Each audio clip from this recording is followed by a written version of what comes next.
So let's back to our point defect. आपलं शेवटचं lecture इथपर्यंत झालं होतं. ठीक आहे, स्ट्रक्चर वगैरे आपण बघितले होते आणि आजचा आपलं पॉईंट आहे पॉईंट डिफेक्ट आणि तिथून सुरुवात करायची आपल्याला. सो बेसिकली दोन टाइपचे डिफेक्ट असतात. दो टाइप के डिफेक्ट होते हैं. Okay, first one point defect and second one line defect.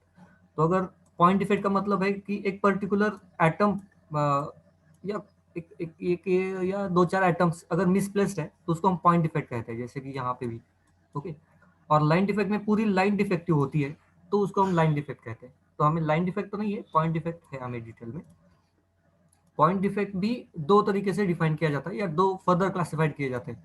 First stoichiometric defects and second one non stoichiometric defect. Non stoichiometric तो उसमें भी हम फर्स्ट स्टेशियोमेट्रिक डिफेक्ट को लेंगे. उसमें भी दो क्लासिफिकेशन है. एक को हम वैकेंसी डिफेक्ट कहते हैं and second one interstitial defect. इसी का दूसरा नाम scooty defect and Frenkel defect है. ठीक है, इन दोनों का नाम दूसरा नाम स्कूटी एंड फ्रैंकेल डिफेक्ट है. चलो, तो अब वन बाय वन स्टार्ट करते हैं. Stoichiometric defect. These are the point defects that does not disturb the stoichiometry of solid. They are also called as interstitial or thermodynamic defect. ये स्टेशियोमेट्री को effect नहीं करते. फॉर एग्जाम्पल, हमने अभी NaCl का crystal अच्छे से पढ़ा है. NaCl का क्रिस्टल, राइट. एक्चुअली एक क्रिस्टल में सोडियम होता है 4 एंड क्लोरीन होता है 4. तो ये उसकी क्रिस्टल की हो गई स्टेशियोमेट्री, राइट. अगर यहाँ पे स्टेशियोमेट्रिक डिफेक्ट आ जाए तो सोडियम भी बाहर चला जाएगा एंड क्लोरीन भी बाहर चला जाएगा. तो रेशियो बिकम्स Na3Cl3. ठीक है, तो ये ऐसे सॉलिड बन जाएगा जहाँ पे स्टेशियोमेट्रिक डिफेक्ट आएगा. अगर हम लोवेस्ट रेशियो ले लें इसका तो ये भी NaCl ही दिखाएगा. इसका लोवेस्ट रेशियो NaCl, इसका भी लोवेस्ट रेशियो NaCl. तो बेसिकली स्टेशियोमेट्रिक के हिसाब से कोई फर्क नहीं पड़ा, राइट.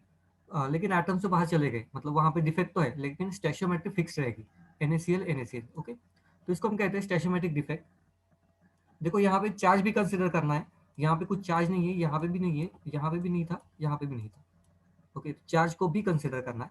तो ये होता है स्टेशियोमेट्रिक डिफेक्ट. नाउ स्टेशियोमेट्रिक डिफेक्ट के दो types, vacancy defect and interstitial defect. तो पहले तो देख ले, the compound in which number of positive and negative ions are exactly in the ratio indicated by their chemical formula are called as stoichiometric compound. तो मैंने अभी इसका तो एक्सप्लेनेशन मैंने अभी दे दिया कि Na4 एंड Cl4 जो होता है ना उसको हम स्टेशियोमेट्रिक रेशियो कहते हैं.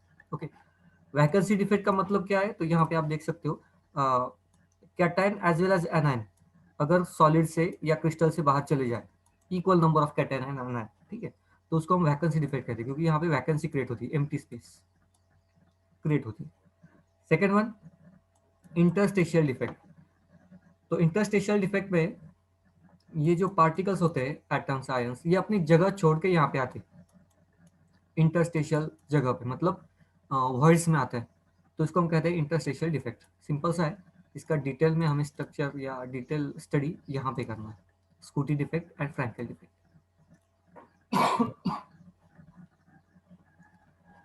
तो जहाँ पे स्कूटी डिफेक्ट का सवाल है,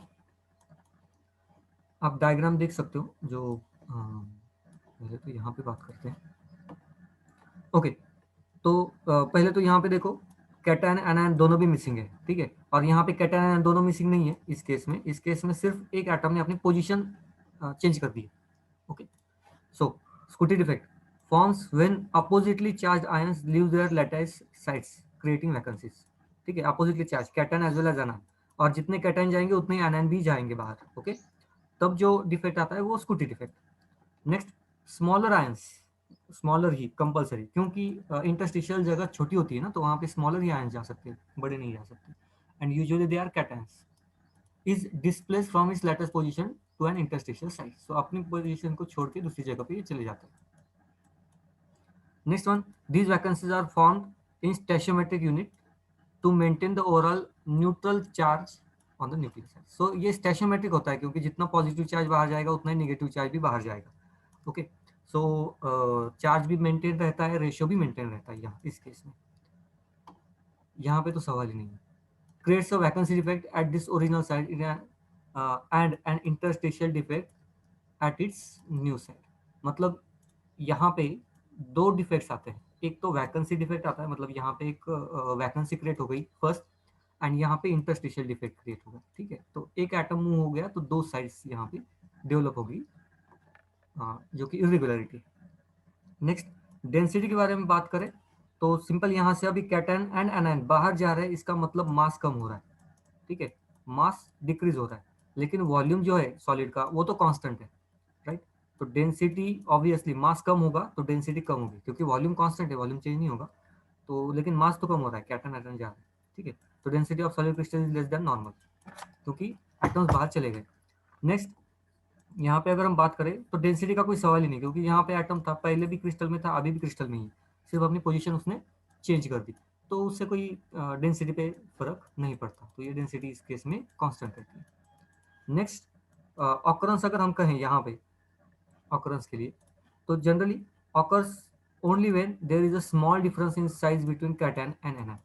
कैटन एंड एनायन अगर साइज नियर अबाउट सेम रहेगी, नियर अबाउट सेम, थोड़ी बहुत तो डिफरेंस तो होगा, लेकिन नियर अबाउट सेम अगर होता है तो यहाँ पे हमें स्कूटी डिफेक्ट आराम से दिखाई देगा। ठीक है, क्योंकि स्कूटी डिफेक्ट के लिए वॉइस की जरूरत नहीं है, स्कूटी डिफेक्ट के लिए दोनों आयंस बाहर जाना जरूरी है, और दोनों आयन तभी बाहर जाएंगे जब उनकी चार्ज डेंसिटी हो, साइज हो, सारी चीजें सेम ये मैच करती हो, तभी ये दोनों भी बाहर जाएंगे, अदरवाइज नहीं जाएंगे। फ्रैंकल डिफेक्ट में हमें क्या चाहिए, तो एक छोटा सा जो पार्ट है वो अपनी वैकेंस पोजीशन छोड़ के दूसरे इंटरस्टिशियल पोजीशन में जाए, ऑब्वियसली स्मॉल होना चाहिए। ठीक है, फिर वो कैटन भी हो सकता है, एनएन भी हो सकता है। Okay, sorry. So it shows in ionic solids with large size difference between anion and cation. तो कैटन एनएन में एटॉमिक साइज बहुत डिफरेंस बहुत ज्यादा होना चाहिए, तभी ये पॉसिबल। ओके, तभी ये चीज पॉसिबल हो सकती है। तो ये सिंपल सा लॉजिक है Schottky defect and fractal defect में, या कह सकते हो आप डिफरेंशिएशन है। नाउ, स्टेशियोमेट्रिक डिफेक्ट से ओवरऑल मतलब दोनों को कंसीडर अगर करें हम, तो उससे रिजल्टेंट इफेक्ट क्या आता है, या सॉलिड पे कौन कौन से इफेक्ट उसके होते हैं।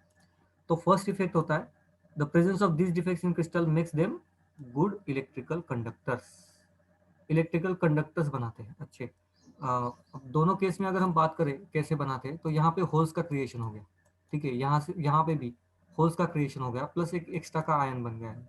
ओके, अपनी जगह छोड़ दी, तो ये इलेक्ट्रिसिटी थोड़ी बहुत मतलब अच्छा ज़्यादा दिखाते हैं, तो इलेक्ट्रिकल कंडक्टर बनते थे। Next, the presence of hole in Schottky defect lowers their density, ये तो हमने वहीं पे देख लिया। Next, the presence of ions in interstitial sites in Frenkel defect increases dielectric constant. Dielectric constant का मतलब होता है dipole movement. Okay, dielectric constant या डायपोल मूवमेंट, अगर किसी को मालूम नहीं तो एक्सप्लेन कर दूं। देखो, HCl में हम कहते हैं delta negative and delta positive charge separate होते हैं, तो उसी को हम कहते हैं डाइलेक्ट्रिक कांस्टेंट। डाइलेक्ट्रिक कांस्टेंट बहुत ज्यादा है, मतलब पोलैरिटी ज्यादा है। ठीक है, चार्ज सेपरेशन ज्यादा है, उसी को हम कहते हैं dielectric constant.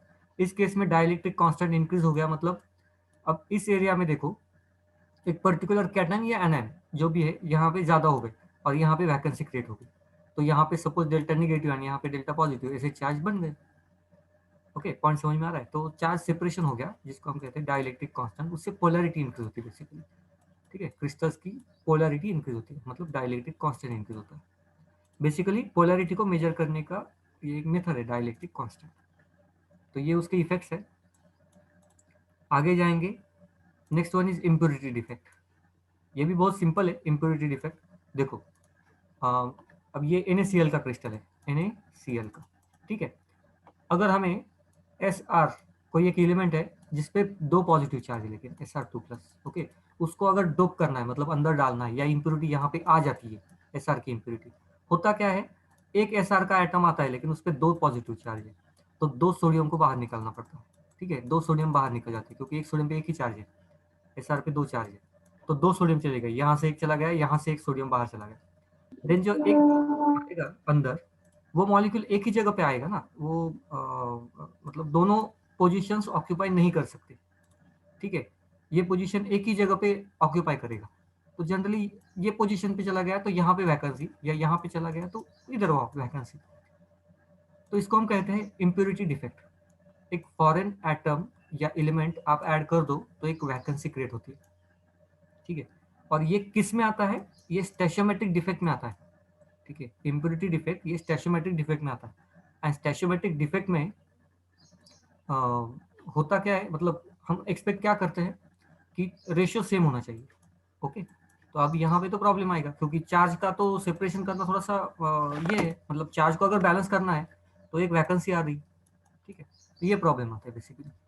So impurity defect, charge neutrality must be maintain. तो इम्प्योरिटी डिफेक्ट में चार्ज न्यूट्रलिटी मेंटेन करनी पड़ती है first. Thus, if substitutional impurity has a different charge than the substituted ions, ये अगर चार्ज अलग होगा इसके कंपैरिजन में। Another defect must be present to balance it out, मतलब एक अनदर डिफेक्ट ऑटोमेटिकली यहाँ पे आ जाता है। और वो कौन सा डिफेक्ट है? Non stoichiometric defect. ऑटोमेटिकली आ जाता है क्योंकि हमने क्या किया, हमने दो Na निकाल दिए। Cl निकाले क्या? नहीं निकाले। तो Cl नहीं निकाले मतलब स्टेशियोमेट्री मैच होगी? नहीं होगी, राइट। तो नॉन स्टेशियोमेट्रिक डिफेक्ट ऑटोमेटिकली यहाँ पे आ गया। ओके, इसके एडिशन की वजह। सो बेसिकली होता क्या है, जैसे ही इम्प्योरिटी आती है ना तो स्टेशियोमेट्री तो डिस्टर्ब होगी ही होगी। हम ऐसे नहीं कह सकते कि ये स्टेशियोमेट्रिक बैलेंस रहेगा, या रहना बहुत मुश्किल होता है यहाँ पे, ठीक है। तो एक इम्प्योरिटी की वजह से बाकी के मतलब डिफेक्ट्स आना स्टार्ट हो जाते हैं। Okay, impurity defect. Next one, यहाँ पे नॉन स्टेशियोमेट्रिक डिफेक्ट, और इसका well known example metal excess defect. अब ये मेटल एक्सेस डिफेक्ट है। ओके, तो सबसे पहले समझ लेते हैं कि मेटल एक्सेस डिफेक्ट क्या होता है। Metal excess defect due to anionic vacancies. Anion की वैकेंसी से मेटल एक्सेस डिफेक्ट जनरली बनते हैं, ठीक है। अब यहाँ पे आप बोलोगे कि यहाँ पे कैटायन मिसिंग है, बताता हूँ सारी चीज। This type of defect is exhibited by alkali halides, for example NaCl, KCl। ऐसे एलिमेंट्स जनरली इस टाइप की वैकेंसीज या डिफेक्ट्स बनाते हैं, ठीक है। और उसका रीजन क्या है? तो हीटिंग वगैरह ये प्रोसेस में जब भी ये मॉलिक्यूल जाते हैं ना, तो ये वोलेटाइल वगैरह होते हैं। तो यहाँ पे इसका expression, application of heat to NaCl के क्रिस्टल को हीट अप्लाई कर देंगे तो क्या होता है? In an atmosphere of sodium vapour results in deposition of the sodium atom on the surface of crystal. तो अगर हम NaCl के क्रिस्टल को हीट करें in sodium atmosphere, sodium vapours बनते हैं उसके, और वो सरफेस पे आ जाते हैं। तो यहाँ पे सरफेस पे सोडियम के एटम ज्यादा आ जाएंगे, ठीक है। अब सोडियम के एटम आ गए मतलब फिर से एक पोलैरिटी डेवलप हो गई वहाँ पे। दो sodium atom loses electron to form Na+, ये तो हमें मालूम है, सोडियम इलेक्ट्रॉन दे देगा, ठीक है, Na+, and the Cl ion diffuse to the surface of the crystal and combines with Na atom to give NaCl। तो ये Na देगा, सोडियम Na देगा, क्लोरीन लेगा, और वहां पे बॉन्ड बनेगा। ये तो कॉमन सी चीज है। लेकिन मेन प्रॉब्लम यहाँ पे क्या आता है कि सोडियम अपनी जगह छोड़ के सरफेस पे चला जाता है, ठीक है, जो कि पॉजिटिवली चार्ज है, उसको छोड़ के सरफेस पे जाता है। और उसके पीछे पीछे क्लोरीन भी अपनी जगह छोड़ के सरफेस पे आ जाता है। ओके, उससे होता क्या है, यहाँ पे एक वैकेंसी डेवलप होती है। ओके, वैकेंसी डेवलप होती है, और वो वैकेंसी स्पेसिफिकली सोडियम ने तो अपनी जगह छोड़ दी या फिर शिफ्ट हो गया, लेकिन अपना ये इलेक्ट्रॉन दे के वो शिफ्ट हुआ। ओके, और अगर यहाँ पे भी देखो आप, सोडियम, ये सोडियम कौन से स्टेज में रहते हैं, कौन से पोजीशन में रहते हैं? तो ये वॉइड्स में रहते हैं, ठीक है। तो वॉइड्स में से अगर चले गए तो क्रिस्टल के स्ट्रक्चर को ज्यादा इफेक्ट नहीं होगा, लेकिन अगर क्लोरीन चला गया तो क्रिस्टल का स्ट्रक्चर डिस्टर्ब होगा।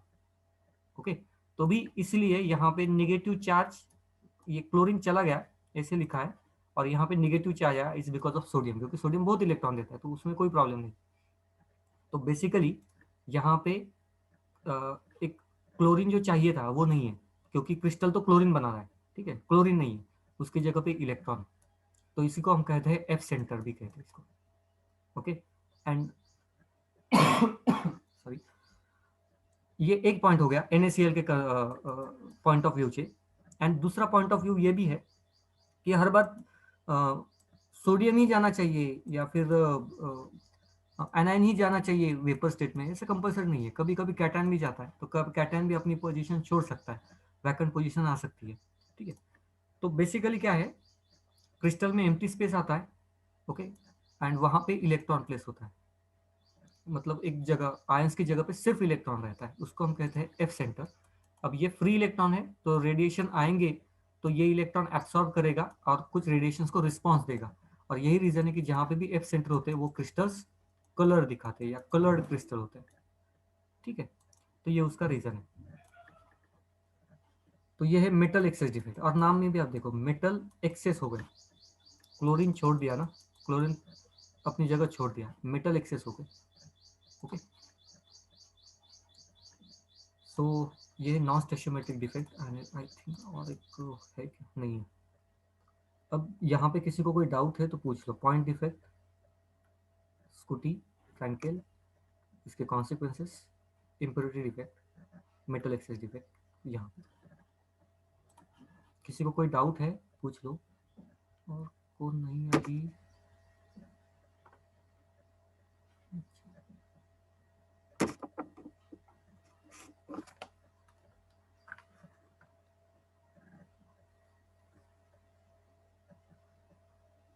संजना नहीं है, शायद इंटरनेट का इशू है, आके चली गई वापस। कोई डाउट किसी को,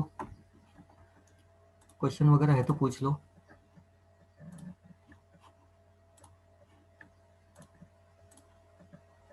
नहीं है, ओके।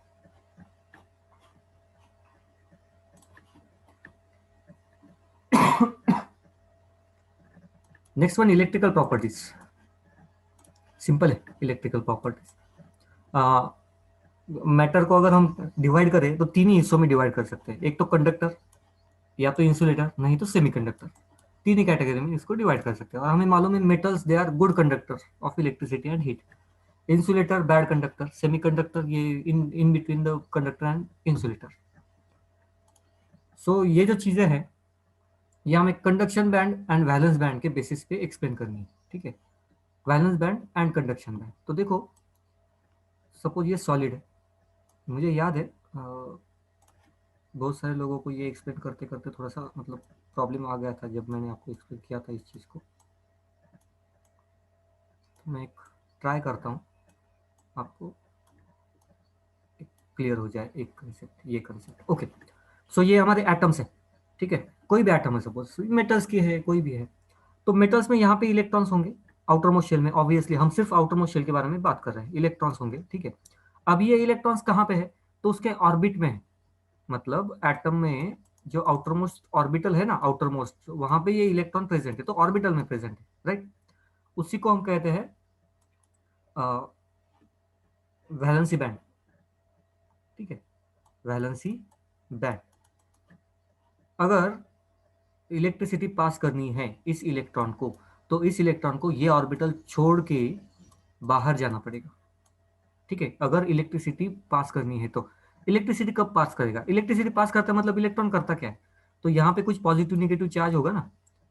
ठीक है, तो इसको लेके सपोज यहाँ पे निगेटिव है, यहाँ पे पॉजिटिव चार्ज कनेक्ट किया है, तो ये इलेक्ट्रॉन निगेटिवली चार्ज है, तो यहाँ से चार्ज लेके ये ऐसे जंप करते करते करते करते इस साइड में आएगा, राइट। लेकिन यहाँ पे आने के लिए उसको ये ऑर्बिटल छोड़ना पड़ेगा जो कि वैलेंस ऑर्बिटल है, वो छोड़ना पड़ेगा और दूसरे ऑर्बिटल में जाना पड़ेगा जिसको हम कहते हैं कंडक्शन बैंड। तो वैलेंस बैंड को छोड़ के कंडक्शन बैंड में जाना पड़ेगा, राइट। तो अब कुछ केस में वैलेंस बैंड से कंडक्शन बैंड में जाना बहुत इजी होता है, कुछ केस में ये मुश्किल होता है। तो यहाँ पे देखो, अगर ये मेटल है तो मेटल की टेंडेंसी है इलेक्ट्रॉन देने की, राइट, तो वो इलेक्ट्रॉन्स फ्री रहते हैं। इसका मतलब क्या है, वैलेंस बैंड से इलेक्ट्रॉन आसानी से कंडक्शन बैंड में जाएंगे। सपोज यहाँ पे एक कंडक्शन बैंड प्रेजेंट है, ऐसे आप कंसिडर करो, ये कंडक्शन बैंड वैलेंस बैंड के ऊपर, तो इलेक्ट्रॉन आराम से कंडक्शन बैंड में चले जाएंगे, valence band to conduction band चले जाएंगे, एंड कंडक्शन बैंड में ऐसे उछलते उछलते उछलते चार्ज ट्रांसफर कर देंगे, मतलब इलेक्ट्रिसिटी फ्लो कर देंगे। ओके, ये मैं बात कर रहा हूँ मेटल्स के बारे में, क्योंकि यहाँ पे valence band and conduction band बहुत नजदीक है, प्लस मेटल्स चाहते हैं इलेक्ट्रॉन फ्री हो, तो दोनों कंडीशन है, इस वजह से इलेक्ट्रॉन आसानी से चार्ज कैरी कर सकते हैं क्योंकि वो फ्री इलेक्ट्रॉन्स है। ओके, लॉजिक सबको क्लियर हो गया।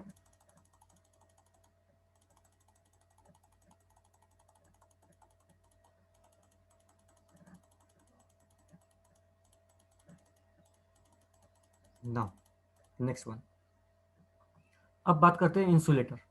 अब इंसुलेटर तो नहीं चाहते कि इलेक्ट्रॉन फ्री हो जाए, ठीक है। इंसुलेटर्स के आउटर मोस्ट शेल में भी इलेक्ट्रॉन्स प्रेजेंट है, लेकिन अब कंडक्शन बैंड इस केस में, अब यहाँ पे हम एनर्जी के बारे में बात कर रहे हैं ना, तो ये एनर्जी है ना, तो आउटर मोस्ट ऑर्बिटल की एनर्जी थोड़ी कम है ऐसे समझ लो, लेकिन कंडक्शन बैंड बहुत ऊपर है, इस केस में बहुत ऊपर है, यहाँ पे कंडक्शन बैंड है सपोज, ठीक है। तो अब इस इलेक्ट्रॉन को अगर कंडक्टिविटी दिखानी है तो यहाँ से यहाँ जाना पड़ेगा, कंडक्शन बैंड है, एंड फिर यहाँ से ट्रांसफर कर पाएगा, ठीक है, इलेक्ट्रिसिटी को। ये कंडक्शन बैंड है हमारा। तो इंसुलेटर तो नहीं चाहते कि इलेक्ट्रॉन्स फ्री हो, तो इस केस में इलेक्ट्रॉन्स वैलेंस बैंड से कंडक्शन बैंड में नहीं जा सकते। ओके, बीच का जो एरिया है उसको हम कहते हैं फॉरबिडन जोन, जो कि हाईएस्ट एनर्जी का एरिया रहता है, इलेक्ट्रॉन वहां पे नहीं जा सकते। अगर किसी ने ट्राई भी किया तो यहाँ पे जाके फॉरबिडन जोन जो है वो उसको वापस वैलेंस बैंड में भेज देता है, राइट, सिंपल सा पॉइंट। सो बेसिकली ये चीजें हैं जिससे इंसुलेटर इलेक्ट्रिसिटी पास नहीं कर सकता, और उसका मेन रीजन है ये जो वैलेंस बैंड या फील्ड बैंड हम जिसको कहते हैं, valence band and conduction band, उनका जो एनर्जी डिफरेंस है वो बहुत ज्यादा है, और यहाँ से यहाँ ये जा नहीं सकते इलेक्ट्रॉन्स, तो एम्प्टी बैंड में या कंडक्शन बैंड में जा नहीं सकते, तो वहां से इलेक्ट्रिसिटी पास नहीं हो सकती। ओके, ये हो गया इंसुलेटर। ना सेमीकंडक्टर में क्या होता है, तो बता देता हूँ।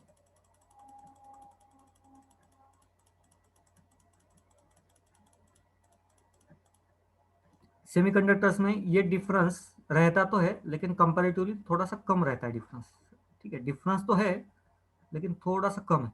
तो यहाँ से अब सब एटम के पास इलेक्ट्रॉन्स है, राइट, सब एटम के पास इलेक्ट्रॉन्स है, तो यहाँ से कुछ इलेक्ट्रॉन जंप कर पाते हैं, कुछ इलेक्ट्रॉन जंप नहीं कर पाते।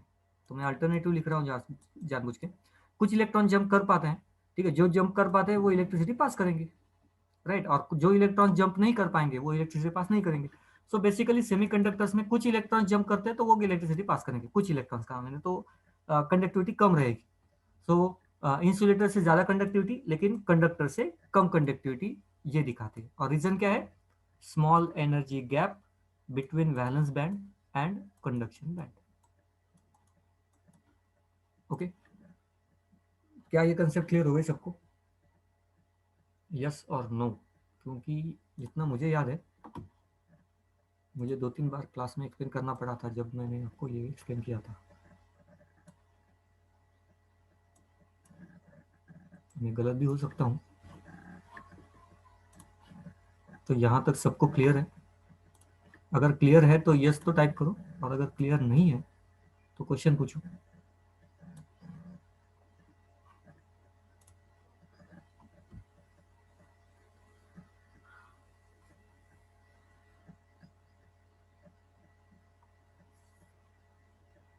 ओके, क्लियर है, चलो।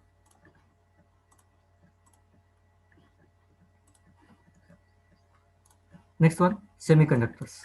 तो बेसिकली सेमीकंडक्टर्स दो टाइप के होते हैं, एक n type and second one p type semiconductor, एकदम सिंपल है। सेमीकंडक्टर बनते किससे है, उसका स्केलेटन स्ट्रक्चर क्रिस्टल जो है वो सिलिका से बनता है, ये तो हमें मालूम है, इसीलिए यूएस में एक सिलिका वैली भी है ना, silicon valley, silica valley, silicon valley भी। ओके, सो सेमीकंडक्टर्स में सिलिकॉन के एटम से ये बनता है। अब सिलिकॉन के आउटर मोस्ट शेल में कार्बन फैमिली का मेंबर है, तो सिलिकॉन के आउटर मोस्ट शेल में 4 इलेक्ट्रॉन 4 बॉन्ड वो बना सकता है, ठीक है, 4 बॉन्ड वो बना सकता है, कहीं पे भी आप देख सकते हो उसने 4 बॉन्ड बनाए किसी भी सिलिका एटम से। नाउ इसमें अगर हम डोपिंग कर दें, इसमें अगर हम डोपिंग कर दें, अब डोपिंग दो नेबरिंग एटम्स के कर सकते हैं। अब ये कार्बन फैमिली ग्रुप 14 है, तो या तो ग्रुप 13 का कर सकते हैं, नहीं तो ग्रुप 15 का कर सकते हैं, ठीक है। तो बोरॉन फैमिली या फिर ये कौन सी नाइट्रोजन फैमिली,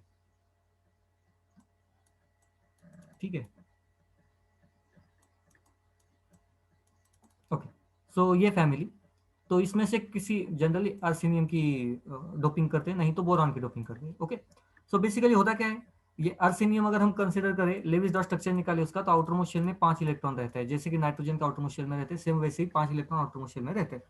इसका अगर आप डोपिंग करो तो बाकी सिलिका चाहते हैं कि अपने साथ बॉन्ड बनाने के लिए इसको, तो ये 1 2 3 4 बॉन्ड तो बना लेगा, ठीक है, 1 2 3, एंड इस लोन पेयर में से एक बॉन्ड बना लेगा, एक एक्स्ट्रा का इलेक्ट्रॉन यहाँ पे रह जाता है, अनपेयर्ड इलेक्ट्रॉन, ये देखो मोबाइल इलेक्ट्रॉन, ठीक है।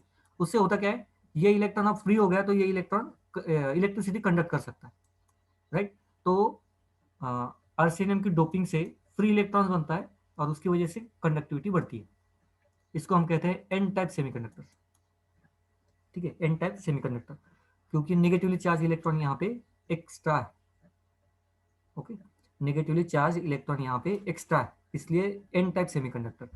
सेकेंड वन, अगर हम बोरॉन के एडिशन कर दे तो बोरॉन का आउटर मोस्ट शेल में 3 इलेक्ट्रॉन्स है, ओके। यहाँ पे अगर हम डाल दे तो सब सिलिका चाहेंगे बॉन्ड बनाने के लिए, ये बन जाएगा, ये बन जाएगा, ये बन जाएगा, लेकिन यहाँ पे और एक बॉन्ड बनने के लिए सिलिका के पास तो इलेक्ट्रॉन है लेकिन बोरॉन के पास नहीं है ना इलेक्ट्रॉन, तो यहाँ पे एक पॉजिटिव होल डेवलप हो गया, राइट। अब्सेंस ऑफ इलेक्ट्रॉन मतलब positive hole, absence of electron मतलब पॉजिटिव होल। अब ये पॉजिटिव होल इलेक्ट्रिसिटी पास करता है, ठीक है, तो इसलिए इसको हम कहते हैं पी टाइप सेमीकंडक्टर, ओके। यहाँ पे क्या बना है, पॉजिटिव चार्ज बना, यहाँ पे पॉजिटिव होल बना पी टाइप, यहाँ पे एक्सेस इलेक्ट्रॉन बना नेगेटिवली चार्ज एन टाइप, ठीक है। तो p type and n type को ऐसे आसानी से याद रखो, कोई उसमें ज़्यादा दिमाग खाने वाली भी बात नहीं है, ठीक है, सिंपल सा लॉजिक है। नाउ अगर हम थोड़ा सा डिटेल में बात करें तो n type and p type semiconductor, थोड़ा सा फिजिक्स भी यहाँ पे आ जाता है। आपको मुझे मालूम नहीं आपको ये एक्सटेंसिव सेमीकंडक्टर्स वगैरह फिजिक्स में हो गया है कि नहीं हो रहा है, लेकिन चलो ठीक है, दोनों भी एक्सटेंसिव सेमीकंडक्टर है तो इसके डिटेल में जाने की जरूरत नहीं है। तो यहाँ पे हमें डोपिंग करनी पड़ती है, doping the impurity, pentavalent impurity को हम पेंटावैलेंट एटम या जिसमें 5 वैलेंस इलेक्ट्रॉन होंगे उस एटम को हम डोप करते हैं, ठीक है। तो यहाँ पे नाइट्रोजन फैमिली का कुछ भी मेंबर हो सकता है। यहाँ पे जहाँ पे आउटर मोस्ट शेल में 3 इलेक्ट्रॉन्स है, ऐसे एटम्स को हम डोप करते हैं, boron, gallium, indium, etcetera etcetera. तो ये हो गया पी टाइप एन टाइप के बारे में। Next one, the impurity atom added provides extra electron, ये तो हमने देख लिया। और यहाँ पे क्या करता है, एक पॉजिटिव होल क्रिएट करता है, ठीक है। हाँ, इसको हम क्या कहते हैं, जो एटम एक्स्ट्रा का इलेक्ट्रॉन देता है ना, एक्स्ट्रा का इलेक्ट्रॉन, उसको हम कहते हैं डोनर एटम, जो एटम एक्स्ट्रा इलेक्ट्रॉन देता है। और जो एटम की वजह से होल क्रिएट होता है उसको हम कहते हैं एक्सेप्टर एटम, एक्सेप्टर, क्योंकि वो इलेक्ट्रॉन डिफिशियंट है, बोरॉन इलेक्ट्रॉन डिफिशियंट है तो इलेक्ट्रॉन एक्सेप्ट करना चाहता है, तो acceptor atom. Next, the electrons are majority charge carrier and the holes are minority charge carrier. इस केस में एन टाइप सेमीकंडक्टर्स में नेगेटिव चार्ज इलेक्ट्रिसिटी पास करते हैं और पॉजिटिव चार्ज मतलब जो होल्स है वो ना के बराबर चार्ज पास करते हैं, ना के बराबर, तो माइनॉरिटी में डाला गया, उनको माइनॉरिटी वर्ड यूज किया, ठीक है। इलेक्ट्रॉन्स को मेजॉरिटी वर्ड यूज किया। वेयर एज पी ब्लॉक में रिवर्स हो जाता है, holes are majority charge carrier whereas electrons are minority charge carrier, P मतलब पॉजिटिव होल, ठीक है। तो ये सिंपल सा क्लासिफिकेशन है n type and p type semiconductors में। आई होप यहाँ तक सबको क्लियर होगा, ठीक है। डाउट है तो पूछ लेना। तो ये हो गया सेमीकंडक्टर्स के बारे में। Next point, magnetic property. तो मैग्नेटिक प्रॉपर्टी ये पूरा तो थोड़ा बाद में एक्सप्लेन करूंगा, ये तो मतलब ये चार्ट में पूरा ही आ जाएगा। मैग्नेटिक प्रॉपर्टी इतने टाइप की रहती है, 5, diamagnetic, paramagnetic, ferromagnetic, antiferromagnetic, ferrimagnetic. Word by word समझ लेते हैं। डायमैग्नेटिक का मतलब क्या होता है, सो मैं थोड़ा सा फास्ट आपको रिवाइज करवा दूं। तो देखो, इलेक्ट्रॉन जो होते हैं ना, एटम, इलेक्ट्रॉन्स, नेगेटिव चार्ज, और वो घूमते रहते हैं। एंड फिजिक्स का एक सिंपल सा रूल है, moving charge creates magnetic field, moving charge creates magnetic field. तो यहाँ पे चार्ज भी है, मूविंग भी है, तो ये मैग्नेटिक फील्ड भी जनरेट करेगा ही करेगा, ठीक है। तो हर एक इलेक्ट्रॉन एक मैग्नेटिक फील्ड जनरेट करता है, राइट। डायमैग्नेटिक में क्या होता है, इस मैग्नेट ने जो मैग्नेटिक फील्ड क्रिएट की, इस इलेक्ट्रॉन ने उसको कैंसिल कर दिया, इसने जो डेवलप किया इसने कैंसिल किया, इसने जो डेवलप किया इसने कैंसिल कर दिया, ठीक है। तो हर एक इलेक्ट्रॉन की मैग्नेटिक फील्ड दूसरा इलेक्ट्रॉन कैंसिल करता है, क्योंकि उसका ओरिएंटेशन अपोजिट डायरेक्शन में, ओके। लेकिन इसको हम कहते हैं, इस सेटअप को हम कहते हैं डायमैग्नेटिक, मतलब जहां पे एक भी अनपेड इलेक्ट्रॉन प्रेजेंट ना हो, सारे पेड इलेक्ट्रॉन होने चाहिए, अनपेड इलेक्ट्रॉन जीरो होने चाहिए, इसको हम कहते हैं डायमैग्नेटिक। लेकिन जब भी ये एक्सटर्नल मैग्नेटिक फील्ड में आएगा, जब भी एक्सटर्नल मैग्नेटिक फील्ड में ये आएगा, कहाँ पे ड्रॉ करूँ, सपोज ये यहाँ पे एक्सटर्नल मैग्नेटिक फील्ड है, ठीक है, और यहाँ पे हमने उस एटम को या मॉलिक्यूल्स को यहाँ पे रख दिया है, तो ये मॉलिक्यूल्स क्या होते हैं, रिपेल हो जाते हैं इससे। ठीक है, क्योंकि ये एक डायरेक्शन में है, ये दोनों भी एक डायरेक्शन में है, और ये डायरेक्शन लेस है, तो ये रिपेल हो जाते हैं इनसे। ओके, क्योंकि ये स्ट्रॉन्गेस्ट मैग्नेटिक फील्ड क्या चाहते हैं, ये एटम में इलेक्ट्रॉन्स भी उसी डायरेक्शन में अरेंज्ड हो, ऐसा चाहते हैं। ठीक है, और उसको ये अपोज करता है, ये मॉलिक्यूल। तो इस वजह से वहां पे रिपेल किए जाते हैं, डायमैग्नेटिक एटम्स रिपेल किए जाते हैं, feebly repelled by magnetic field. Okay, so non metallic elements इनको दिखाते हैं, ये एक्सेप्शन है O2 and sulphur. Whereas inert gas species, जहाँ पे सिंपली जहाँ पे ऑल इलेक्ट्रॉन्स पेयर्ड में हो, डायमैग्नेटिक। नेक्स्ट वन, पैरामैग्नेटिक, कम इलेक्ट्रॉन्स, एटलीस्ट वन या टू अनपेयर्ड इलेक्ट्रॉन होते हैं तो उसको हम पैरामैग्नेटिज्म कहते हैं, अनपेयर्ड वन या टू इलेक्ट्रॉन्स। ओके, अब इस एटम को अगर हम एक्सटर्नल मैग्नेटिक फील्ड में रखें, ठीक है, सपोज मैग्नेटिक फील्ड में रखने से पहले ये अनपेयर्ड इलेक्ट्रॉन सपोज ऐसे हैं, ये तो पहला हो गया, नीचे है सपोज, एक नीचे, दोनों भी नीचे। जैसे हम एक्सटर्नल मैग्नेटिक फील्ड अप्लाई करेंगे ना, ये घूम जाएंगे, इनकी डायरेक्शन घूम जाएंगी, ऐसे हो जाएंगी अपवर्ड डायरेक्शन में। ठीक है, ये अपने आप को मैनेज कर लेते हैं स्ट्रॉन्ग मैग्नेटिक फील्ड के साथ, राइट। तो ये होता है paramagnetism, attracted by the magnetic field. Okay, due to the presence of permanent magnetic dipole, यहाँ पे परमानेंट मैग्नेटिक डायपोल है। ओके, स्ट्रॉन्ग डायपोल में ये एटम ओरिएंटेशन चेंज कर देता है, और इलेक्ट्रॉन्स ओरिएंटेशन चेंज करते हैं, और जो स्ट्रॉन्ग मैग्नेटिक फील्ड है उसके डायरेक्शन में वो खड़े हो जाते हैं। ठीक है, तो अट्रैक्शन दिखाते हैं बेसिकली। यहाँ पे नंबर ऑफ अनपेयर्ड इलेक्ट्रॉन कम है। फेरोमैग्नेटिक, फेरोमैग्नेटिक यहाँ पे परमानेंट मैग्नेटिज्म है, फर्स्ट पॉइंट, ये परमानेंट मैग्नेट्स है। इसका एग्जांपल क्या है, देखो, पैरामैग्नेटिज्म का एग्जांपल आयरन है, और आयरन में परमानेंट मैग्नेटिज्म, मतलब आयंस जो हम जनरल यूज करते हैं उसमें परमानेंट मैग्नेटिज्म नहीं होता, उसको हम ला सकते हैं उसमें। ठीक है, तो O2 हो गया, ये सारे मॉलिक्यूल्स मैग्नेटिक फील्ड में अट्रैक्ट किए जाते हैं, एक पॉइंट। सेकेंड, फेरोमैग्नेटिज्म, ये परमानेंट मैग्नेट है। अगर आपको याद होगा, अगर आयरन को आप बहुत देर तक मैग्नेटिक फील्ड में रखे और उसको देन बाहर निकालो, तो आयरन में भी मैग्नेटिक फील्ड डेवलप हो जाती है थोड़ी बहुत, राइट। तो इसका रीजन है फेरोमैग्नेटिज्म, क्योंकि इसमें बहुत सारे अनपेयर्ड इलेक्ट्रॉन प्रेजेंट होते हैं, और ये खुद में एक मैग्नेटिक ये है, मैग्नेट है।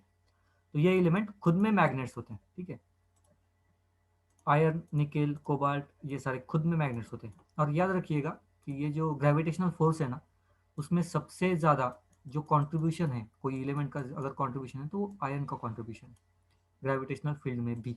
ठीक है, तो आयरन जनरली परमानेंट मैग्नेटिज्म दिखाते हैं, क्योंकि वहाँ पे अनपेयर्ड इलेक्ट्रॉन बहुत ज़्यादा होता है, और फिर फेरोमैग्नेटिज्म में इतने ही एलिमेंट्स आते हैं। Next one, anti ferromagnetic.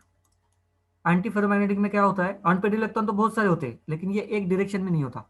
तो ये एक ऊपर एक नीचे कैंसिल हो गया, एक ऊपर एक नीचे कैंसिल हो गया, एक ऊपर एक नीचे कैंसिल हो गया, रिजल्टेंट मैग्नेटिक मूवमेंट जीरो, तो उसको हम कहते हैं एंटी फेरोमैग्नेटिक। ठीक है, फेरोमैग्नेटिक तो है लेकिन एंटी फेरो है, एंटी मतलब उसके अपोजिट, तो इसके अपोजिट, ये कैसे एक लाइन में था, तो ये एक लाइन में नहीं है। ठीक है, नेक्स्ट, फेरी मैग्नेटिक।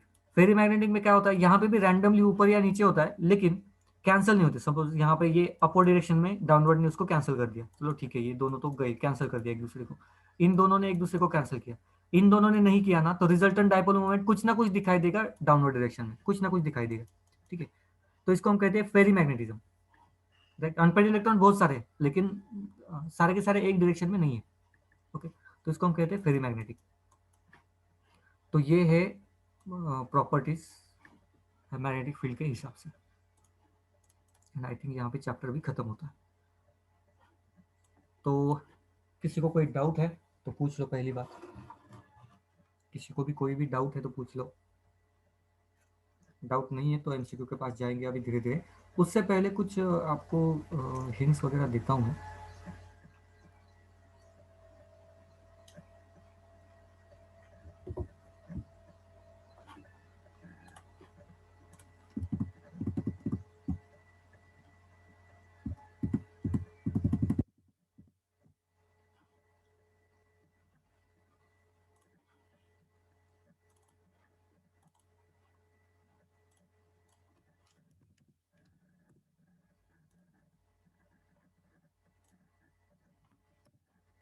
डाउट नहीं है किसी को फिर?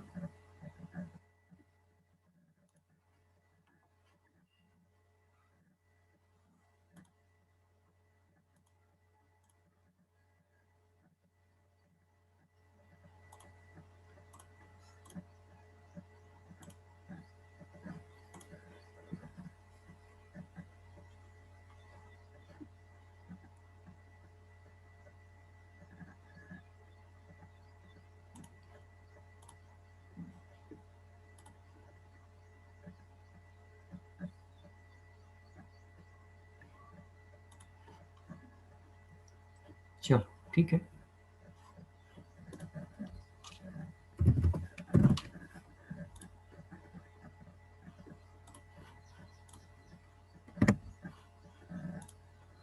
सेशन को एंड कर रहा हूँ, वापस से ज्वाइन कर रहा हूँ।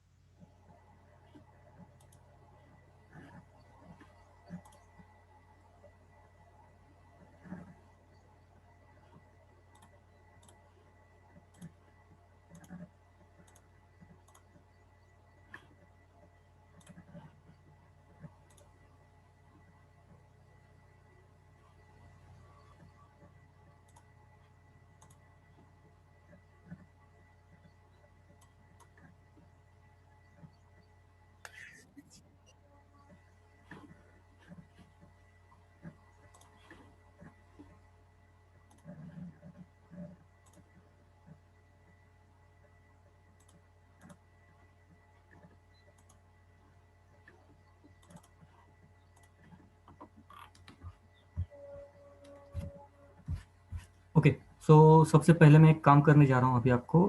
तो ये जो एक, एक दो तीन चीज़ें हैं जो फॉर्मूला बुक में है लेकिन यहाँ पे नहीं है स्लाइड में, तो उसको मैं एक लिस्ट करने जा रहा हूँ या आपको देने का ट्राई कर रहा हूँ।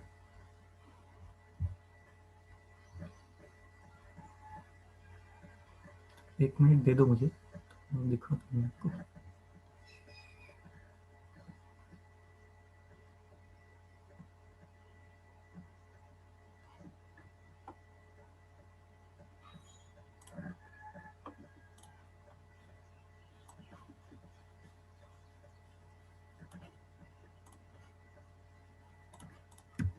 ये फर्स्ट टेबल है, इसको स्लाइड इसमें भी डाल दूंगा मैं, हाँ पीपीटी में डाल दूंगा इसको भी। एक मिनट अभी डाल देता हूँ, बाद में। एक मिनट दे दो, अभी डाल देता हूँ ताकि आपको ही उसका फ़ायदा हो जाए।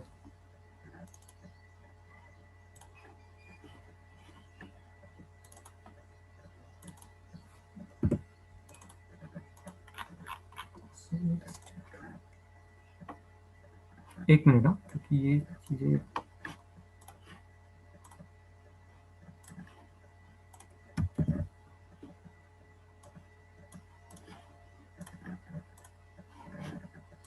ओके।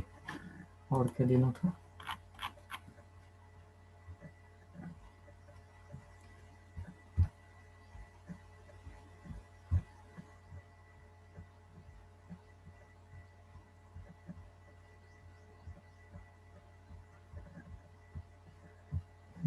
बस इतना ही।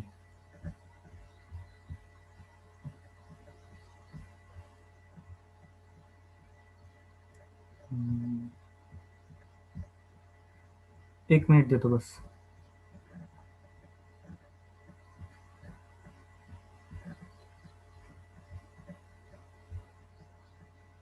कोरिलेशन नहीं है, ओके।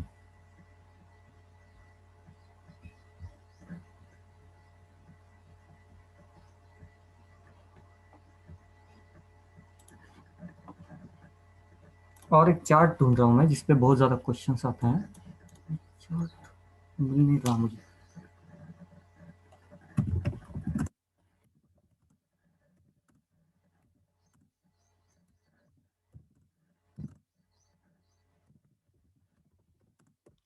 शायद नेट पे मिल जाए मुझे। एक मिनट दे दो बस। एक पर्टिकुलर चार्ट मेरे दिमाग में है, मैं चाहता हूँ वो आपके पास रहे।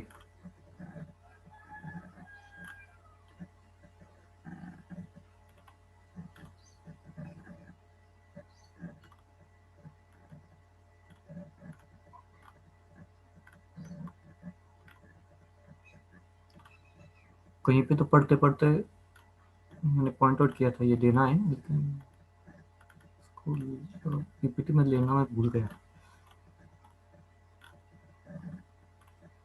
नेट पे भी वो चार्ट नहीं है, नो।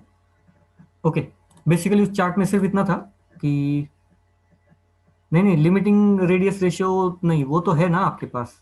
तो ये सिंपल क्यूबिक के लिए, बीसीसी के लिए, एफसीसी के लिए आर का रेशो क्या होता है ना, ए एंड आर का कोरिलेशन, उसका चार्ट था। और उसके साथ साथ कोऑर्डिनेशन नंबर भी था उसी में, एक ही चार्ट में वो था। लेकिन चलो ठीक है, अभी नहीं मिल रहा, देखता हूँ मैं, अगर मिलता है तो वेल एंड गुड, नहीं मिलता है तो क्या करें अभी।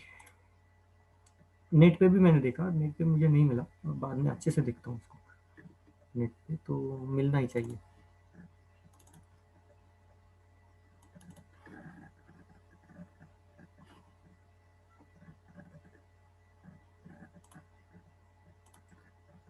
Okay, so back to our point.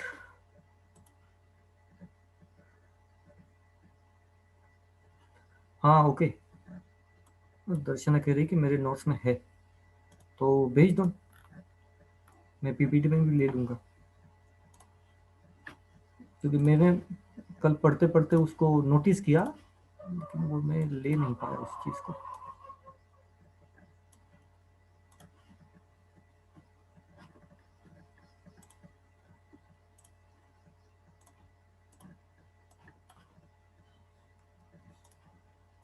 अभी सच बोलूँगा तो क्लास 12 भी स्टार्ट हो गया, क्लास 12 के भी लेक्चर स्टार्ट हो गए, तो वहाँ पे भी सॉलिड स्टेट अभी अभी मेरा ख़त्म हो गया, सॉल्यूशन स्टार्ट हो गया अभी, 2 दिन हो गए,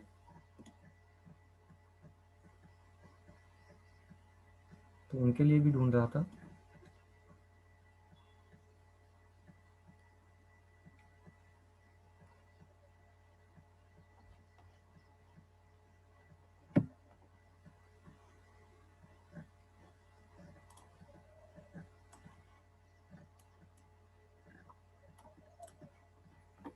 चलो question number 1, which is the incorrect statement. देखो, अब मैं बिल्कुल शांत हो जाऊंगा, आंसर देना आपकी जिम्मेदारी।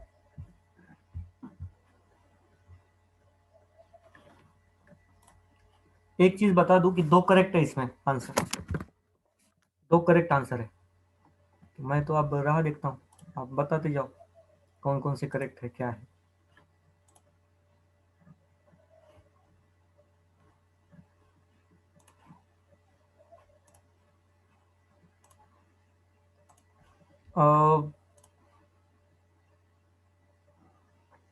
कौशल, दोनों में से एक सही है, जो आपने 2 कहे वो, तो उसको मैं क्लियरली नहीं बोल सकता। And Darshana, you are right, लेकिन अभी देखो, चलो आंसर बता देता हूँ। इनकरेक्ट स्टेटमेंट कौन कौन से हैं, मतलब गलत statement. Density decreases in case of crystals with scooty defect, density decrease होती है, यस करेक्ट है, ठीक है, तो हमें इनकरेक्ट चाहिए, हमारा आंसर ए नहीं होगा, ये करेक्ट स्टेटमेंट है ना, हमें इनकरेक्ट चाहिए। Next one, so NaCl is insulator, silicon is semiconductor, solid insulator ये है, हाँ, silver is conductor, quartz is piezoelectric crystal, तो सही है ना, यहाँ पे क्या प्रॉब्लम है, NaCl सॉलिड में दिया है उन्होंने, ठीक है, तो वो इंसुलेटर ही रहता है सॉलिड में, मोल्टन एंड एक्वियस स्टेट में वो कंडक्टर रहता है, तो ये भी सही है, ये भी सही है। Frenkel defect is favoured in those ions compound in which size of cation and ions are almost equal. Frenkel defect में इक्वल नहीं चाहिए, अनइक्वल चाहिए, स्कूटी डिफेक्ट में इक्वल चाहिए, क्योंकि दोनों को भी बाहर जाना है, तो ये गलत स्टेटमेंट है, ये हमारा आंसर हो गया। Next, FeO 0.93 has non stoichiometric metal deficiency, ये तो रेशियो ही बता रहा है ना कि नॉन स्टेशियोमेट्रिक है, तो ये भी सही है। सर लेकिन दो कैसे का गलत आंसर हो सकते हैं? तो नहीं नहीं, मतलब यहाँ पे 2 ऑप्शन कैसे सही हो सकते हैं, तो वहाँ पे देख लिया होगा, उन्होंने कुछ कैंसिल किया होगा, नहीं तो ये क्वेश्चन जो डाला है ना, जिस बुक से मैं डाल रहा हूँ ना, शायद वहाँ पे ये मेमोरी बेस्ड क्वेश्चन है ना, तो यहाँ पे ये गलत हो गया होगा, मतलब दोनों सही आंसर नहीं होंगे, या फिर उनको लगता होगा कि दोनों भी सही है। देखो, टेंशन उस चीज का मतलब कि ये 2 कैसे सही हो गए, हमें तो एक ही MCQ आता है, उसका टेंशन मत लो। टेंशन इस चीज का लो कि हमारा नॉलेज यहाँ पे बैठ रहा है कि नहीं बैठ रहा, क्योंकि ये नॉलेज बेस्ड क्वेश्चन रहते, सॉरी मेमोरी बेस्ड क्वेश्चन रहते हैं ये। ओके, तो हाँ अ, सर। ऊपर नीचे भी हो सकता है, इसको ऐसे भी मत पकड़ो कि ये 100% यही आएगा, या ऐसे ही आया होगा, या यहाँ पे Na की वैल्यू दी है तो उस एग्जाम में भी दी होगी, ये कोई कंपल्शन नहीं है, ये थोड़ा बहुत ऊपर नीचे होता ही है, मेमोरी बेस्ड है तो सवाल ही नहीं।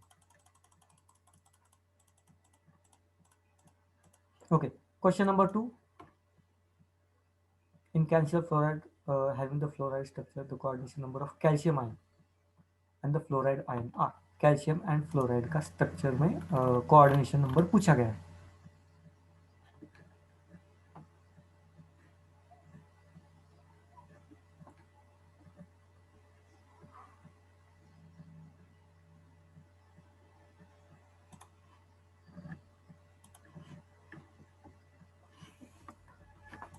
आपको हेल्प करता हूँ एक,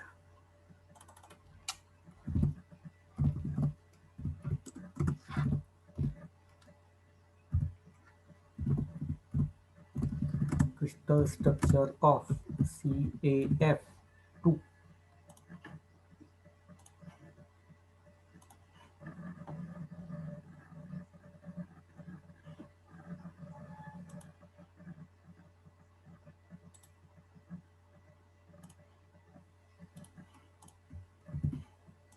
यह है क्रिस्टल स्ट्रक्चर। सेकंड का आंसर ए नहीं है।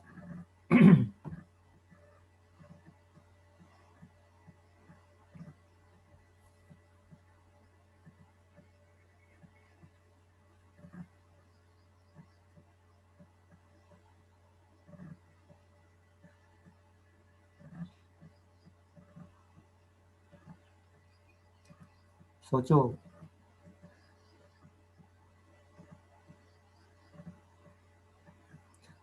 चलो पहले मुझे ये बताओ, ये कौन सा स्ट्रक्चर है, क्या लग रहा है? Primitive, body centred, FCC, hexagonal close packing, क्या है ये?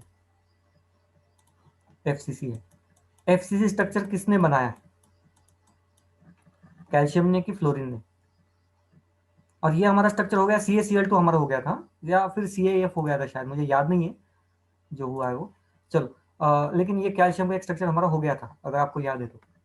सिर्फ फ्लोरीन के साथ हुआ है, मुझे याद नहीं कि फ्लोरीन के साथ हुआ था कि क्लोरीन के साथ। ओके, FCC बनाया कैल्शियम ने, तो कैल्शियम के कितने एटम्स होंगे यहाँ पे? कैल्शियम के एटम्स कितने होंगे यहाँ पे? 8।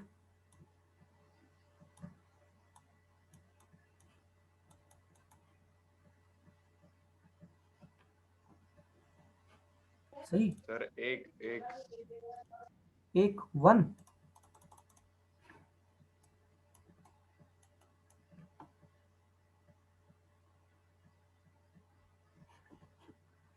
ये तो स्ट्रक्चर हो गया है अपना, ऐसे मत करो। स्लाइड है क्या ऊपर? मैंने क्लोज कर दी शायद स्लाइड। अरे FCC स्ट्रक्चर अगर कैल्शियम बना रहा है तो FCC में 4 एटम्स रहते हैं ना, तो कैल्शियम के 1 एटम कैसे होगा? कैल्शियम के 4 एटम्स होंगे, 4 कैल्शियम एटम्स। एंड फ्लोरीन कहाँ पे प्रेजेंट है? तो ये तो रेशियो 1:2 है, मतलब ये टेट्राहेड्रल वॉइड में प्रेजेंट है, TB में प्रेजेंट है फ्लोरीन। ओके, ये कौन से टाइप का स्ट्रक्चर है? AB2 टाइप का स्ट्रक्चर है ना? Got it?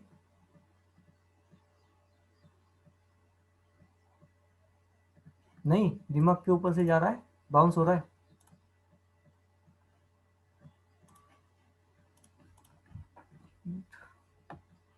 कहाँ गई PPT?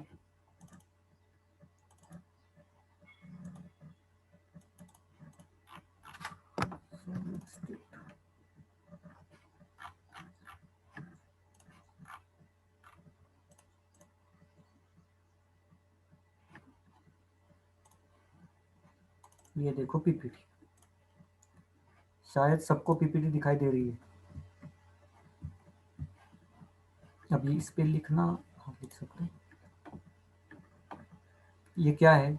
सेम मॉलिक्यूल हुआ था ना अपना CCP टेट्राहेड्रल वॉइड्स में, कोऑर्डिनेशन नंबर भी हो गया यहाँ पे। वैसे क्या करते हो? ओके, ध्यान दो, अभी एक्सप्लेन करता हूँ।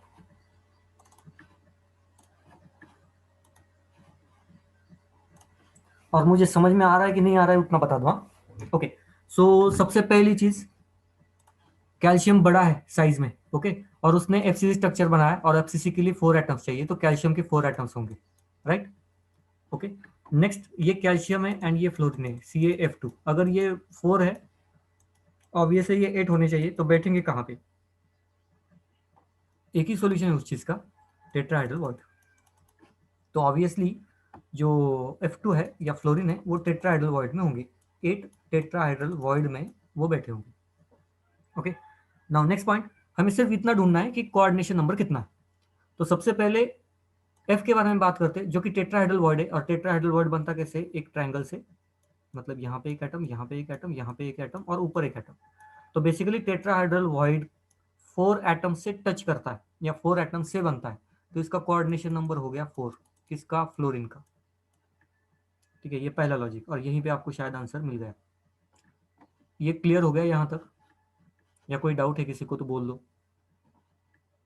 क्लियर हुआ कि नहीं?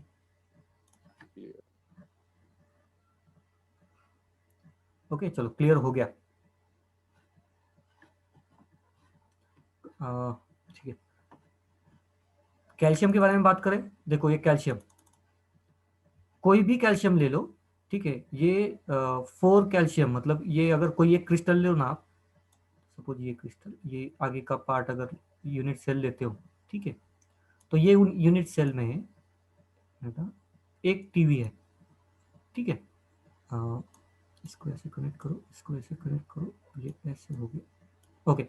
सो ये इसके अंदर बैठा हुआ है, राइट। इसको कनेक्टेड कितना है? 1 2 3 4, बस 1 2 3 4, यस 4।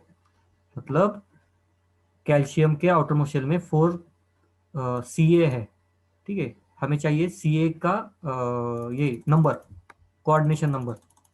ना, देखो अभी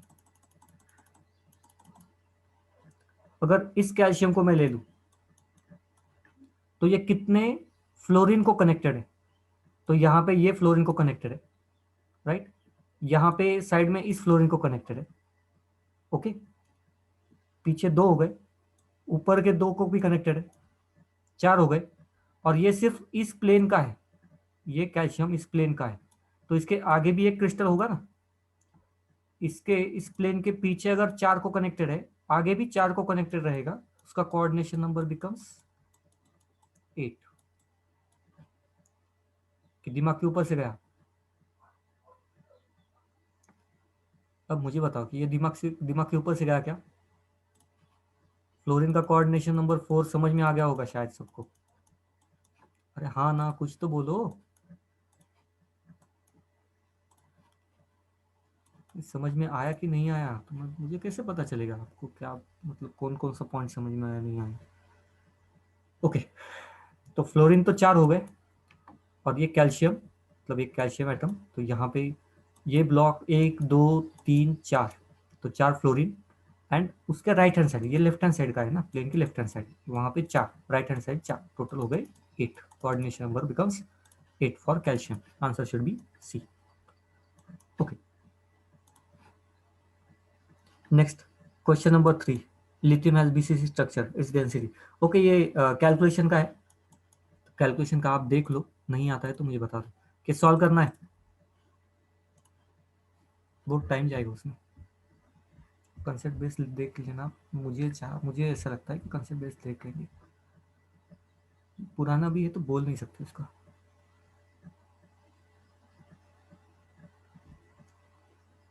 पर्टिकुलर कुछ क्वेश्चंस लेना चाहता हूँ मैं, जो कॉमन है।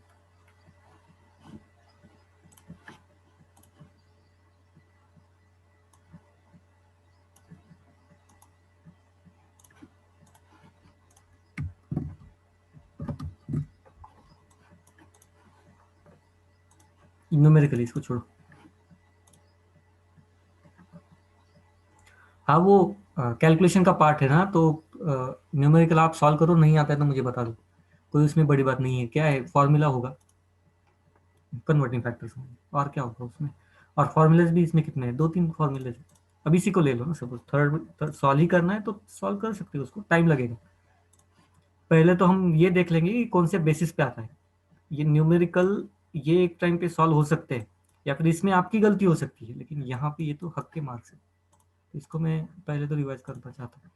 Okay, number of octahedral void per atom present in cubic close packing structure is, बताओ।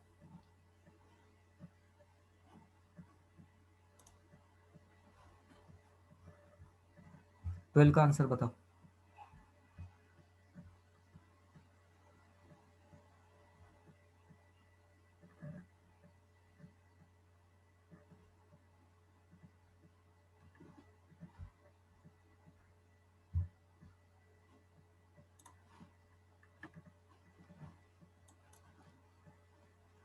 ट्वेल्व का आंसर देखो, सोचो।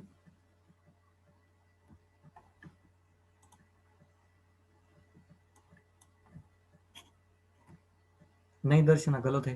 फिर से एक बार क्वेश्चन पढ़ो।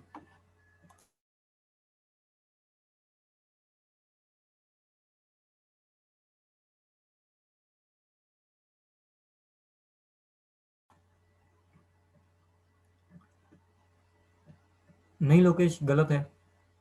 फिर से क्वेश्चन पढ़ो।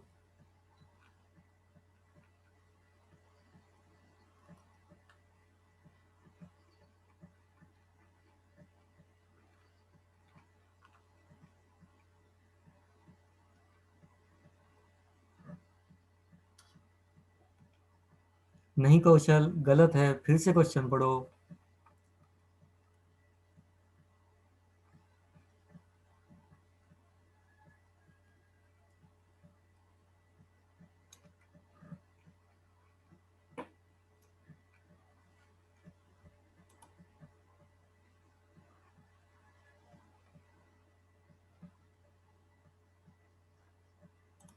नहीं दर्शना, देखो, cubic close packing equivalent to FCC, ठीक है। एंड उन्होंने पूछा है ऑक्टाहेड्रल वॉइड्स पर एटम। एटम अगर एन है तो ऑक्टाहेड्रल वॉइड्स कितने रहेंगे?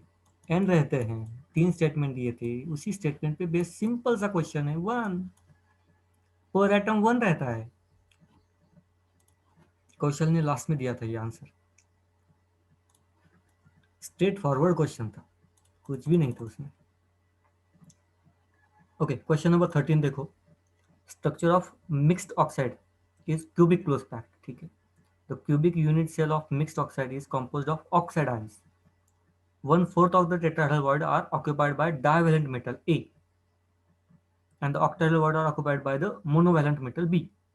The formula of the oxide is, हाँ, दिमाग लगाओ, अच्छे से दिमाग लगाओ, अब सारी चीजें आपको मालूम है।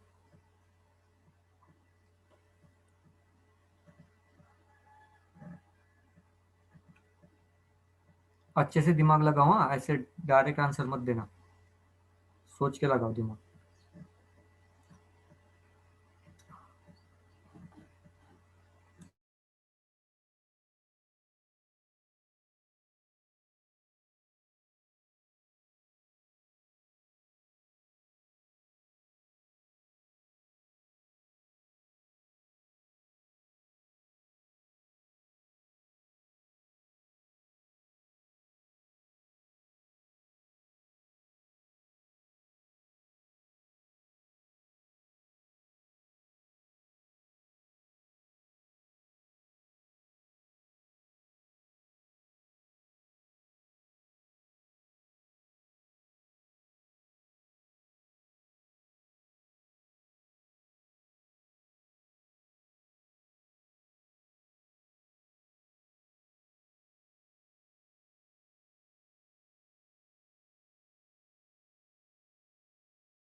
कौशल सही है, लोकेश चेक करना पड़ेगा आपको।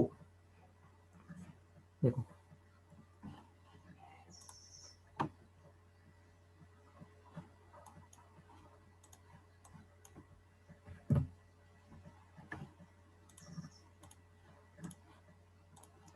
स्प्लिट हो जाता है ऑटोमेटिकली।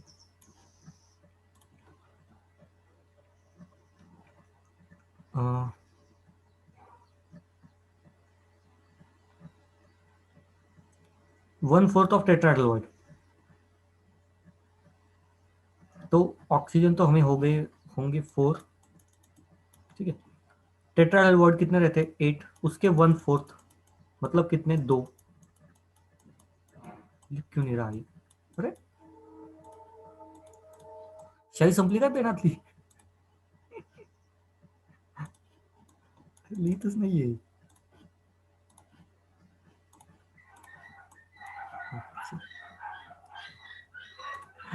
एक मिनिट हा. अरे खरंच पेनातली शाही संपली पोरांनो.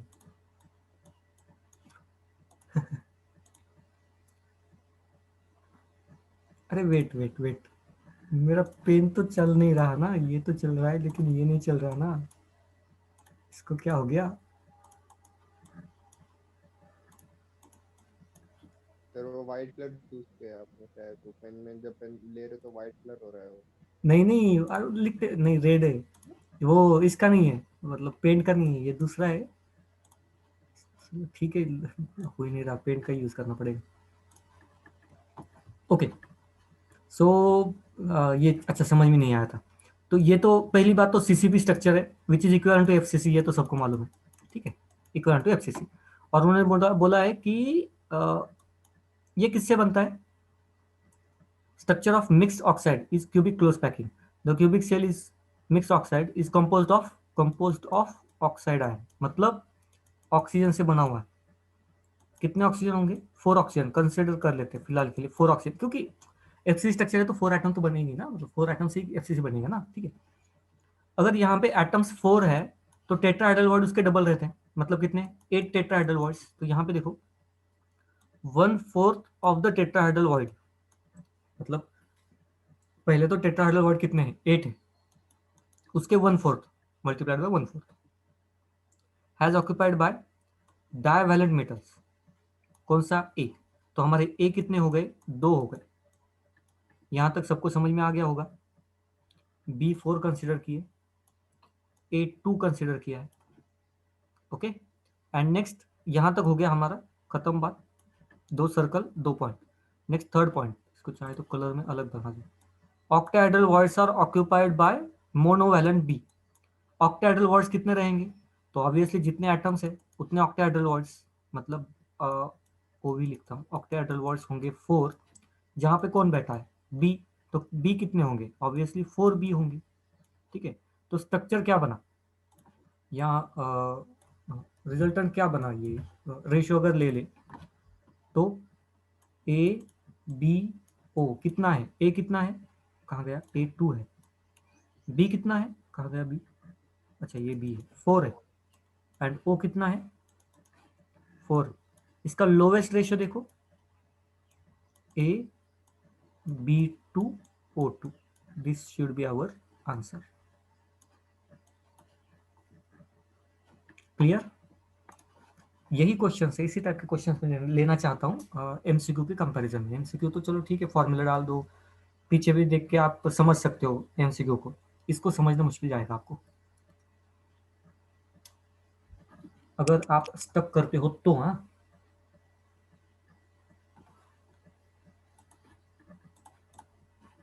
ओके, और कुछ क्वेश्चन डालता हूँ, 1 मिनट में।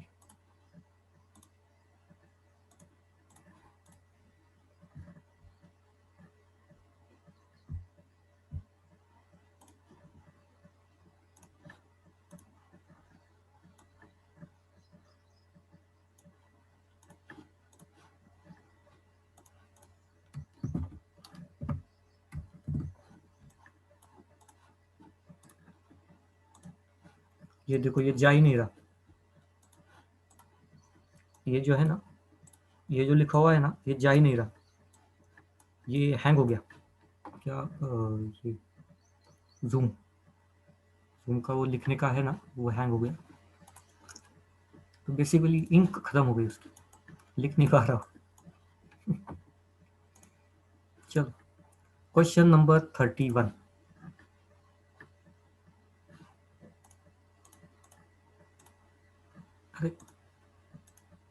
31।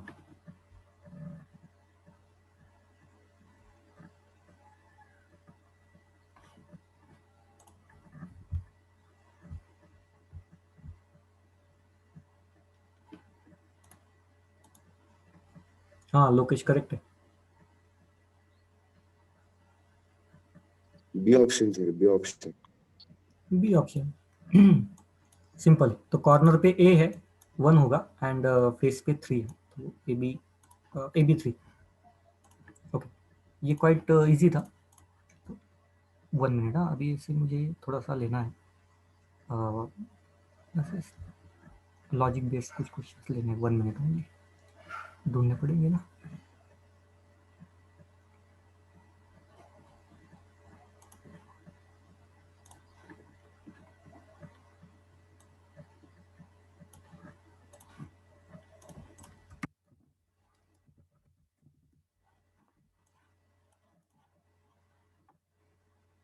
The HCG crystal contains how many atoms in each unit cell? Simple है, उसमें ये नहीं है जान ताकत। 4 4 4 है। 4। And next compound, next question. If we mix a pentavalent impurity in the crystal lattice of germanium, what type of semiconductor? ये भी सोपा है, अपन सोपा है। N type.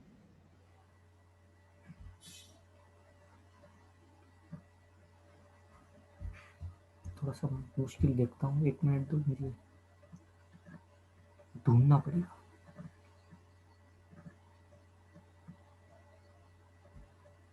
ढूंढने दो, ढूंढने दो, क्या है? ओके, मिल गया कुछ इस टाइप का।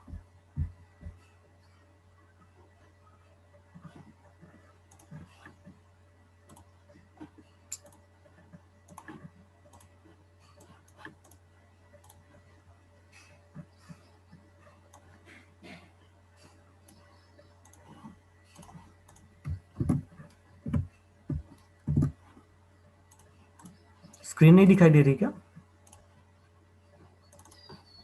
अब दिखाई दे रही नहीं शायद। सर।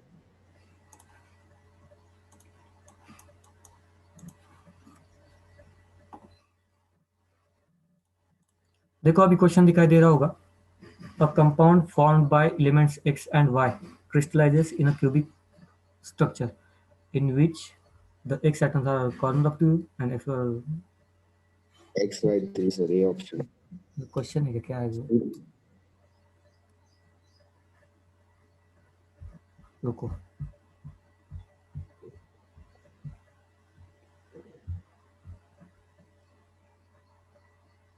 कौन सा नंबर था ये?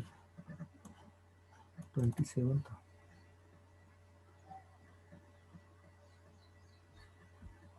ठीक है, और एक है लेकिन वो उतना भी मुश्किल नहीं है, तो आप बिना कैलकुलेशन शायद सॉल्व कर पाओ।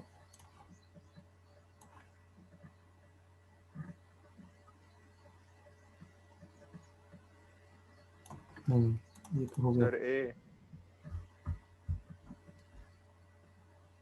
27 का आंसर ए है।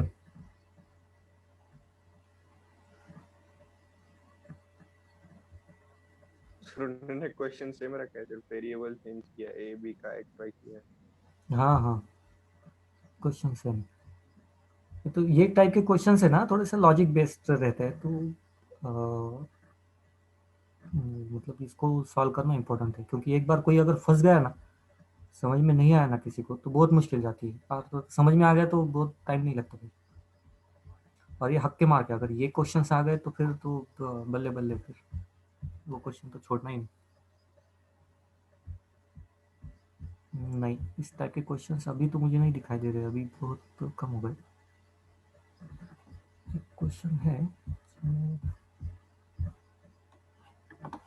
ट्राई करता हूँ अभी, ट्राई नहीं लेकिन स्ट्रेट फॉरवर्ड क्वेश्चन है, इसको कह सकता हूँ। ये भी कोई बहुत बड़ा मुश्किल है ऐसा कोई बात नहीं, बहुत सिंपल सा क्वेश्चन है।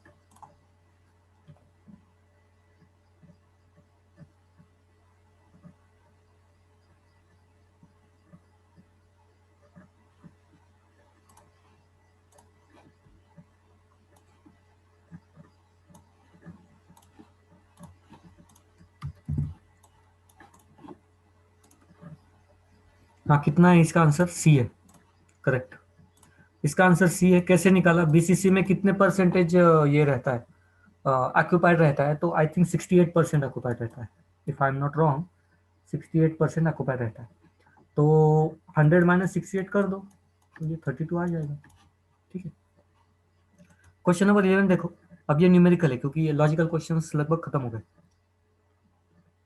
Metal crystallises with a FCC, the edge of the unit cell is 408।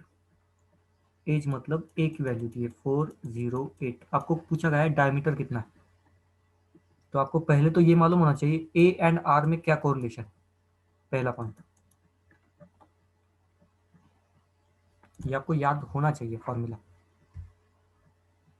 A is equal to 2R. नहीं, R is equal to A upon 2 root 2.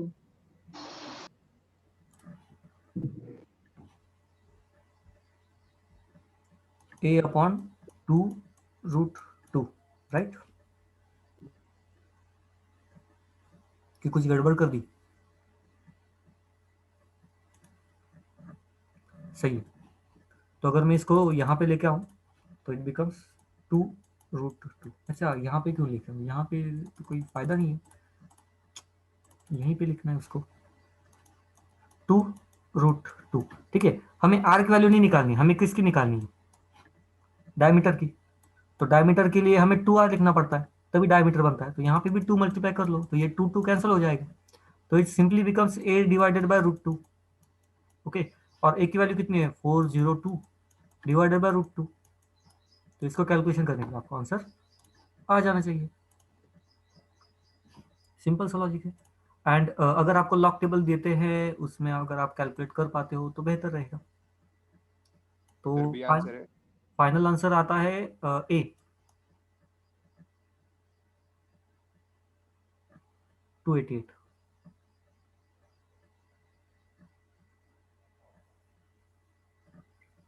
ठीक है।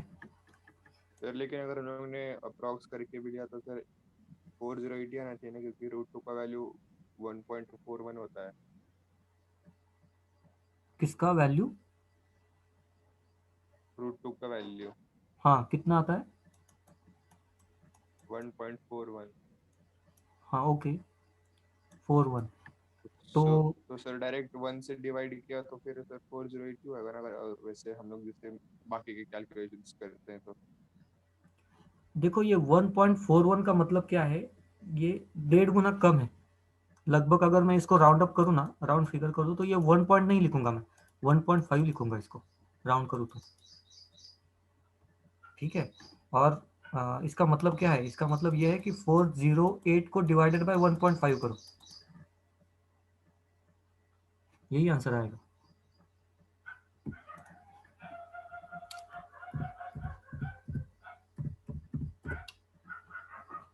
देखो, आपको दिखाई दे रहा है कि नहीं मुझे मालूम नहीं। पूरी स्क्रीन में अगर ये करूँ तो यहाँ पे कैलकुलेटर आपको दिखाई दे रहा होगा। 408 डिवाइडेड बाय 1.5, 272।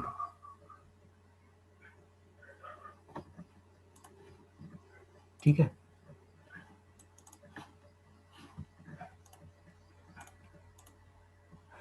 चलो, देखो, यहाँ पे बाकी तो कोई बहुत बड़ी बात यहाँ पे है नहीं। 2-3 ही फॉर्मूले हैं। मतलब कौन कौन से फॉर्मूले इंपॉर्टेंट है?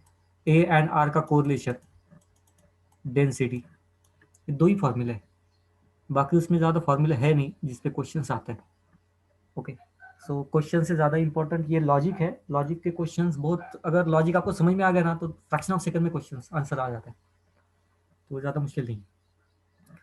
चलो, अब मुझे ये बताओ कि इस टॉपिक में और सा कोई पॉइंट है जो रिवाइज करना है, ऐसा कुछ है? नहीं तो फिर आज थोड़ा सा रुकना चाहूँगा। एमसीक्यू आपसे चाहता हूँ मैं कि ये क्वेश्चंस नहीं आए, इसको सॉल्व करने के लिए। तो क्वेश्चंस मैं आपसे चाहता हूँ, ताकि मैं नहीं चाहता कि मैं अपनी तरफ से क्वेश्चन लूँ और उसको आप सॉल्व करो। नहीं, आप क्वेश्चन दो जो सर ये नहीं समझ में आया तो उसको हम सॉल्व करेंगे।